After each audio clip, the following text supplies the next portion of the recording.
Praise lord. దేవుని నామమునకు మహిమ కలుగునుగాక. సర్వాధికారి సర్వోన్నతుడైన యేసయ్య నామం పేరిట మీ అందరికీ ప్రత్యేకమైన వందనాలు తెలియజేస్తూ ఉన్నాను. ప్రార్థన. గొప్పవాడ నీకు వందనాలయ్యా. ఆశ్చర్యకరుడు, ఆలోచనకర్త నీకు స్తోత్ర. ఈ ఉదయకాల వాగ్దానము ద్వారా మేము స్థిరపరచబడగలిగే భాగ్యము దాయిచ్చేయమని యేసయ్య నామమును అడుగుచున్నాము తండ్రి. ఆమేన్. దేవుని వాక్యంలోనికి మనము వెళ్దాం.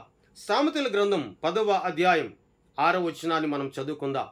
నీతిమంతుని తల మీదకి ఆశీర్వాదములు వచ్చును, బలత్కారము భక్తిహీనుని నోరు మూసివేయను. నీతిమంతుని తల మీదకి ఆశీర్వాదము వచ్చును అని అన్నాడు. అంటే ఏ కుటుంబం నీతిగా జీవించగలుగుతుందో, ఏ కుటుంబం దేవుని వాక్యానుసారముగా నడిపించబడగలుగుతుందో, ఏ కుటుంబం సారవంతమైనటువంటి వాక్యపు అడుగులలో అడుగుజాడలలో వారు నడిపింపబడుతున్నారో ఆ కుటుంబం మీదకి నిత్యమైనటువంటి ఆశీర్వాదం ప్రాప్తించును అంటూ ఉన్నాడు. మరి ఈ రోజున నీవు నీతిమంతునిగా ఈ భూమి మీద జీవిస్తున్నావా, లేక నీతి లేనటువంటి వ్యక్తిగా నువ్వు జీవిస్తున్నావా? ఒక్కసారి నువ్వు ఆలోచించు. యోబు విషయంలో మనం చూసినప్పుడు అతడు అన్నీ పోయినప్పుడు, అనగా భార్య హింసించినా, లేక బిడలు చనిపోయినా, స్నేహితులు హింసించినా, లేక మొదట ఇవేమీ లేనప్పుడు భార్యతో బిడ్డలతో కలిసి ఉన్నప్పుడు నీతిమంతుడిగా ఉన్నాడు. ఇవన్నీ పోయిన తర్వాత కూడా నీతిమంతుడిగా ఉన్నాడు. వాటన్నిటికంటే రెండంతలుగా దేవుడు దీవించిన తర్వాత కూడా నీతిమంతుడిగానే ఉన్నాడు. అంటే అతడు బ్రతికిన కాలమంతా దినములన్నీ కూడా తన నీతి కలిగిన జీవితాన్ని కాపాడుకున్నాడు. అందుకే నీ నీతికి తగినట్లుగా నీ నివాస స్థలాన్ని వర్ధిల్ల చేస్తానన్నాడు దేవుడు. ఇక్కడ కూడా దంచాడు. నీవు నీతిమంతుడు అయితే నీ మీదకి ఆశీర్వాదం వచ్చును అన్నాడు. నీతిమంతుడుగా నీవు ఎలా తీర్చబడగలవు? చూపు మారాలి, ఆలోచనలు మారాలి, తలంపులు మారాలి, అన్నీ కూడా మారాలి. నీ జీవితం మారాలి, నువ్వు అడుగుపెట్టే మార్గం మారాలి, నీవు ఉద్దేశించే ఉద్దేశం మారాలి, నువ్వు మాట్లాడుతున్న మాయ మాటలు మారాలి, నువ్వు మాట్లాడుతున్న అబద్ధపు మాటలు మారాలి, నువ్వు చూస్తున్నటువంటి దొంగ చూపులు మారాలి. అన్నీ మారినప్పుడే నీవు పరిశుద్ధుడైనటువంటి యేసుక్రీస్తు ప్రభుల వారి యొక్క రక్తము ద్వారా నువ్వు కడగబడతావు.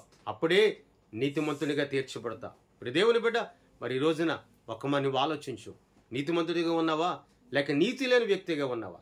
నన్ను ఆస్వాదించు ప్రభువా, నన్ను దీవించు ప్రభువా, నన్ను విస్తరింపచే ప్రభువా అని ప్రార్థించడం కాదు. అది అలాగని నువ్వు ప్రార్థించాలి అంటే నువ్వు మొదటగా నీతిమంతుడిగా ఉండడానికి నువ్వు ప్రయత్నించాలి. నీతిమంతుడు ఎప్పుడు కూడా ఖర్జూర వృక్షం వల్ల మోము వేస్తాడట. నీతిమంతుడు యెహోవా మందిరంలో నాటబడిన మొక్క వలె వర్ధిల్లుతాడట.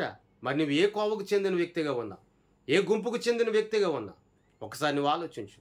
నీతిమంతుడు అయితే దేవుడు అంటాడు, నా దేవుడు అంటాడు, నేను నిన్ను ఆస్వాదిస్తాను, నేను నిన్ను హెచ్చింపజేస్తాను. ఆ హెచ్చింపు, ఆ ఆశీర్వాదం పరిపూర్ణుడైనటువంటి యేసుక్రీస్తు ప్రభులవారు నీకును నీ కుటుంబానికి కలుగు చేయనుగాక. నీ ఇంటిలో ఉన్న సమస్తము మారినప్పుడు, అనగా దేవునికి కాక వేరొకనికి నీ ఇంటిలో చోటునిస్తే, దేవునికి కాక వేరొక తలంపులు, వేరొక ఆలోచనలకు, వేరొక పాటలకు, వేరొక సినిమాలకు నీ ఇంటిలో చోటునిస్తే నువ్వు నీతిని కాపాడుకొనలేవు. నీతిని కాపాడుకోవాలి అంటే మాట మాట్లాడితే నేను నీతిని కాపాడుకుంటానండి అని చెబితే నీతిని కాపాడుకుంటానండి అని మాట ఇచ్చావు అంటే దాని మీద నువ్వు నిలబడగలగాలి అంటే ఏలోక సంబంధమైన ప్రతి దాని మీద కూడా నువ్వు జయం పొందాలి. నువ్వు జయం పొందినప్పుడే నువ్వు దీవించబడతావు. ప్రార్థన. గొప్పవాడ నీకు స్తోత్రాలయ్యా. ఈ ఉదయకాల సమయమందు నీ వాక్కు ద్వారా మాతో మాట్లాడినందుకు స్తోత్రాలు. నీతిమంతుని తల మీదకి ఆశీర్వాదం వచ్చినని సెలవిచ్చు. ఆశీర్వాదం సదాకాలం నీ నామము ద్వారా మేము పొందుకొందుముగాక.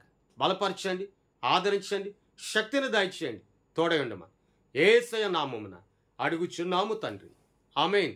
దేవుని సన్నిధి మీ అందరికీ సదాకాలం తోడయుండి నడిపించునుగాక. ఆమేన్, ఆమేన్, ఆమేన్. మీ అందరికీ వందనాలు తెలియజేస్తూ